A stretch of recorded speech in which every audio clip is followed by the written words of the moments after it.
ఆదామవ్వ కాలం నుంచి కూడా సాతాను ఏం చేశాడు? వారికి ఉన్న ఆలోచనను మార్చివేశాడు.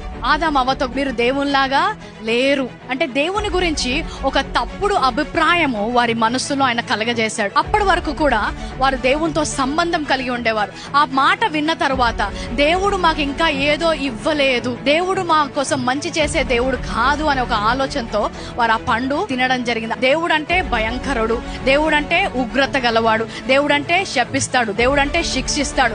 ఇలాంటి ఆలోచనలు మానవాళ్ళలో సాతాను పుట్టించినప్పుడు యేసుక్రీస్తు వచ్చాడంట. యేసుక్రీస్తు వచ్చి తండ్రి ప్రేమ ఏంటో, ఆయనకి ఎలాంటి ఆలోచన కలిగి ఉన్నాడో నేర్పించినప్పుడు అక్కడున్న మత నాయకులకు తట్టుకోలేకపోయారు. ఆయన తెచ్చిన మంచి వార్త ఏంటంట, నీకు దేవునికి మధ్యవర్తి అవసరము లేదు, ఎలాంటి తెర అవసరం లేదు, మీ దేవునికి దగ్గరగా తీర్చుకొచ్చే ఏ వార్త చెప్పినా కూడా సాతానుకి నచ్చదు. అలాంటి వార్తపై దాడి చేయడానికి అప్పటి నుంచి ఇప్పటి వరకు సాతాను ప్రయత్నిస్తూనే ఉన్నాడు. కానీ ఎవరైతే దేవుని ప్రేమ కోసం వేచి వారు ఆ మాట విన్నప్పుడు ఇది మంచి వార్త, ఇలాంటి వార్తే మాకు కావాలి, ఈ దేవుడే మాకు కావాలని గంతులు వేసి ఆయన దగ్గరికి రావడం మొదలు పెట్టినప్పుడు అక్కడున్న మత నాయకులకు తట్టుకోలేకపోయారు. కాబట్టి ఆలోచనలు ఎలాగ మార్చి దేవునికి దూరంగా చేస్తాడో మనం వాక్యంలో నేర్చుకోవాలి. గుడ్ న్యూస్ గాస్పెల్ అనే పదానికి నిర్వచనం too good to be true, నమ్మశక్యము కానంత మంచి వార్త.